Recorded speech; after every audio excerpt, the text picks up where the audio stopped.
So good afternoon, everyone, and welcome to the 2024 State of the University Address. Thank you to everyone joining us here today in person or online because your kids are at home because it snowed.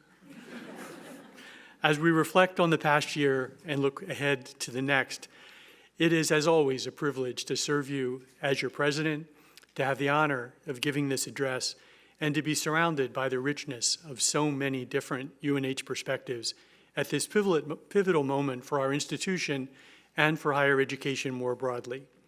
The State of the University creates a vital space for all of us to rise above our individual and really important levels of responsibility, to celebrate our many stories of transformation and possibility, and collectively to take the measure of the year. All as we reflect on the future of UNH we are moving toward together. The past month has been challenging, and the budget reset remains an important and ongoing conversation. And while I will speak to that when sharing updates about our financial strength, today's remarks will, for the most part, take a wider lens so that we may bear witness in the spirit of the community that is our bedrock and that I can see here in front of me today to the great work of all of our colleagues and shine a spotlight on the progress happening all around us in every corner of the university. Whatever your role at UNH, I hope you do feel the strength of the community around you. Its remarkable range of backgrounds, experiences, talents, and aspirations, and its daily invitation to bring the best of ourselves to this mission that we share. How we assert again and again that opportunity for just some is never enough. In this spirit of sharing the power of UNH, my remarks today are structured around three themes: purpose, progress, and pride. Our purpose of transforming lives through the catalyst of higher education, our progress in reaching important benchmarks for our students, our state, and well beyond, and our pride as the University of New Hampshire. Along the way, I'll invite you to share in celebrating our milestones and reasserting our capacity for continued growth. So let's begin. First, our purpose. One cannot tell the story of UNH without recognizing our common purpose, which was there from the beginning, even before we were named UNH. It's in our mission of bringing opportunities to talented people. It's in our roots as a land-grant university, stewarding our natural resources and feeding a hungry planet. It's in our tides of change as a sea-grant university, protecting our blue horizon, the life in it as well as the livelihoods that depend upon it. It's in our vision as a space-grant university, generating new understandings of the universe and sparking a shared sense of wonder. It's in our leadership as one of the most sustainable universities in the country, reimagining how higher education can help to tackle global challenges. And finally, it's in our pride as a public research university where students learn with their hands and their hearts and not just their heads, where creativity and critical thinking underpin every program, and faculty help our students to learn how to think, not what to think. And where excellence is about what we create and share in common, not whom we exclude from our experience. Generation after generation, a strong sense of purpose allows us to adapt while remaining true to ourselves and to our values. Second, progress. If our purpose lights the path forward, our four strategic priorities guide our progress. By now, I imagine you know them, but for the record, enhancing student success and well-being, expanding academic and research excellence, embracing New Hampshire, and building financial strength. These strategic priorities help us to hold ourselves accountable and also to foster an environment of continuous growth. And they unite us in achieving shared goals that keep our university, our students, and even our state moving forward. The first priority is enhancing student success and well-being. This means ensuring that students have the resources and the support that they need to thrive as students, but also just as people, and creating an environment where every student is known and cherished, undergraduate and graduate, on campus and online, degree and non-degree. Now, one important measure of student success we focused on over the past few years is the graduation rate for our undergraduate students.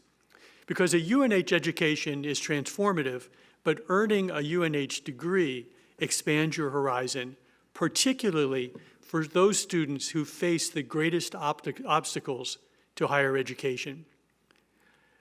As a proud first-generation college student myself, I understand the profound importance of earning a degree. It changes everything, everything. Your opportunities, your network, your future. So as we create more pathways through UNH with programs like the Granite Guarantee, which has supported an average of 1,400 Pell-eligible students each year over the past 7 years, we've also doubled down on how we support our students throughout their entire UNH journey, literally from orientation to the first semester to graduation and even beyond, including steps to boost the graduation rate of our Pell recipient students. Our early alert system gives students and those who are here to help them early visibility in terms of how they're doing in a course. Put simply, getting students the right tools at the right time helps them to be successful, which is why we quickly expanded the Early Alert pilot program to every undergraduate student in every course. The Early Alert system is part of something called My Wildcat Success, a platform that connects every UNH individual in a student's life all in one place. It's an holistic approach to student success and wellness built for and around our students, for whom there isn't an academic life and a student life, but simply life. So picture this. Every touch point, every person, and resource in a student's UNH journey, the professors, the academic advisors, the coaches, the residence hall directors, and so much more. Collaborating efficiently through My Wildcat Success for an integrated and personalized network of support that reaches students from the classroom to the residence hall to the playing field. And I am delighted to say that what we're doing is working. As the first waves of students impacted by the Early Alert system and My Wildcat Success start to graduate, we are seeing a significant upward trajectory. Today, we're a top 50 public university for the graduation rate of all students, and particularly of Pell recipient students. Our graduation rate for all students is 78%, which puts us among the top 45 public universities. And our graduation rate of 76% for Pell students puts us among the top 35 public universities, up from number 60 just 2 years ago. So I've said we're 45 on one measure and 35 on another measure. So you may be wondering, how many public four-year universities are there in the United States? And the answer is about 700. So we're in the top 10% on one measure and the top 5% on the other measure. This is a serious point of pride and a testament to the value of a UNH education for all students. Moreover, for the third year in a row, U.S. News and World Report rated UNH the best value public university in New England and a top 10 best value public university in the entire country. They cite three key reasons for this. First, we offer comprehensive financial aid and scholarships that make UNH more affordable for more students. Second, we provide high-impact opportunities from the moment that students arrive. And we do everything we can to help our students succeed, which they do. Case in point, 94% of our 2023 undergraduate degree recipients were employed or furthering their education within 6 months of graduation. And our 2023 graduate degree recipients had a 98% success rate of employment or further education. Our students graduate, they lead, and they succeed. And they point to UNH as where the new version of themselves began. Our second priority is expanding academic and research excellence. This strategic priority is about what drives us, the caliber of our learning experiences, and the future that we shape, one breakthrough at a time. As our R1 Carnegie classification indicates, UNH is a powerful creator of state-of-the-art research. We stand shoulder to shoulder with the very best universities in the country when it comes to the scope and the impact of our discoveries. External research funding awarded annually per faculty member is a reliable bellwether for the strength of our research program, and this metric jumped 28% over just the past 2 years, which is remarkable. All as part of record increases in external research funding year over year across the scope of the entire university. This growth is a testament to how public and private sector institutions turn to UNH as partners in discovery, funding research initiatives that solve problems and literally change lives, like developing space instruments that can withstand the impacts of solar weather. One of my personal favorites, tracking the moose population in New Hampshire's North Country, or hosting K-12 educator workshops on the UNH Great Bay archaeological exploration. Our students learn and grow in an environment of fearless inquiry, where knowledge contributes to a world that works better for all of us. And as one of 40 universities, only 40 universities of any type, to earn the Carnegie classifications for community engagement this year, it's clear that what we do here, in fact, has a real impact, bringing new possibilities to our local and global neighborhoods. Which brings me to our third strategic priority of embracing New Hampshire. This priority is about how integral UNH is to this place that we call home. Every day, from Main Street to the mountains, across counties and ways of life, UNH teaching, research, and learning strengthens our communities. Conserving ecosystems, cultivating local economies, increasing access to health care, and preparing educators, and creating pathways to higher education that have a ripple effect across New Hampshire for generations to come. Now, this effort began and continues to thrive in UNH Extension, but has now grown to encompass virtually the entire university. Our university-wide business and an economic engagement initiative, known as B, embodies this commitment and this collaboration. The B initiative brings scale and strength to the university's partnership with New Hampshire business organizations, from creating more employment opportunities for our talented graduates to sharing the valuable fruits of our cutting-edge research. In fact, tomorrow, I'll be visiting with one of our B initiative partners, Fidelity Investments. Every year, students land dream internships and jobs at Fidelity. From computer science majors programming better tools and networks, to art majors creating human-centered design for their financial products, to business graduates bringing deep financial savvy and skill to a wide range of roles. Partnerships like this create value for our students and for our state. In fact, new data shows that UNH contributes $2.4 billion a year in economic impact for the state of New Hampshire, $2.4 billion. And UNH sends more job-ready employees into the state's workforce each year than any other institution of higher education or any other organization of any kind, frankly. We are the #1 talent importer in the state of New Hampshire by an incredibly wide margin. The fourth strategic priority is building financial strength. This strategic priority is about bolstering our resilience and powering our enduring commitment to opportunity for today and tomorrow, for this generation and for the generations to come. And it's because financial strength makes every other strategic priority possible. It's how we fulfill our promise of academic excellence for all. It's how we build a supportive environment that prepares all students for rewarding futures. And it's how we contribute to our state as strong partners and expert neighbors. Right now, we all know that there are many external factors putting pressure on our financial strength. We see them every day, every morning, first thing, in the higher education headlines, and experience them in our own, or maybe I'm the only one who reads them first thing in the morning, I'm not sure. It's a way to get your day started. Experience them in our own resource-strapped communities. The shifting demographics, the long shadow of the pandemic, the increased competition, and the rising costs of just about everything. And those pressures required us to have honest conversations about aligning our very limited resources with our UNH core values. And over the past few months, as you know, these conversations guided a budget reset to reduce our fiscal year 24 expenses by $14 million. And while a scrupulous look at our spending on supplies and services helped us to get part of the way there, we also made some incredibly difficult decisions about workforce reduction.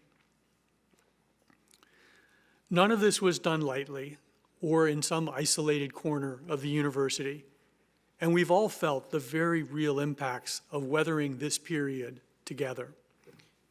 But let me be clear, these measures will help protect UNH from having to make much more drastic cuts experienced by institutions like ours across the country, and building a lasting foundation for the future of this place that we love.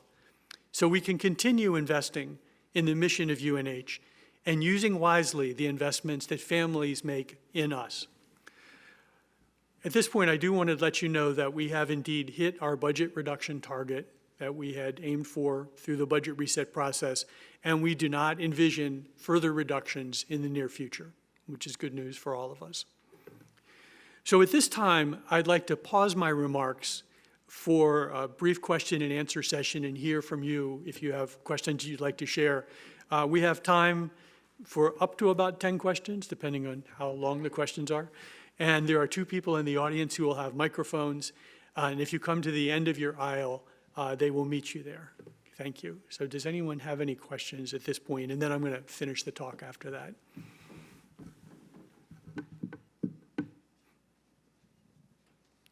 Yes, a microphone is coming your way. One of our student leaders. Hi, I'm MJ. I'm the Student Body Vice President right now. I was wondering if you'd be able to talk a little bit about how many rounds of layoffs or swept positions or things of that nature that have resulted in a decrease in numbers of positions in departments has the university been participating in since, say, around 2021, if you have that number? The last part was since 2021? Or even just within fiscal year 2024, if that's better. Well, we obviously had, the biggest were the ones that took place just over the last couple of months. Shortly after I started, so it would have been around 2020, we took a look at organizations around the university and we made some cuts there as well. Prior to my starting, I know that in the College of Liberal Arts, there was a decision made to non-renew some of the lecturer faculty. So that would have been 2018, I guess. So those are the 3 that I know. But I will say, and I'm glad my wife Jan is here to support me today, she's been doing a study of much of the university's history, and one of the things I've learned from her is that none of this is new. That it's been going on for the 100+ year history of the university. We've never been particularly deeply funded, and so we've always been trying to figure out how to make it work. So every few years, one way or another.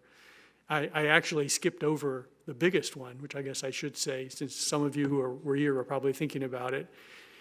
So let's see, was it 2011, Wayne? The 50% cut? 2000, in the fiscal year 2011, the state decided that we would only get 50% of the financial support that we'd gotten from the state before that, and that led to a fair amount of pain, for lack of a better word. So there's a little bit of context for you, MJ. Thank you for that. Other questions anyone would like to raise?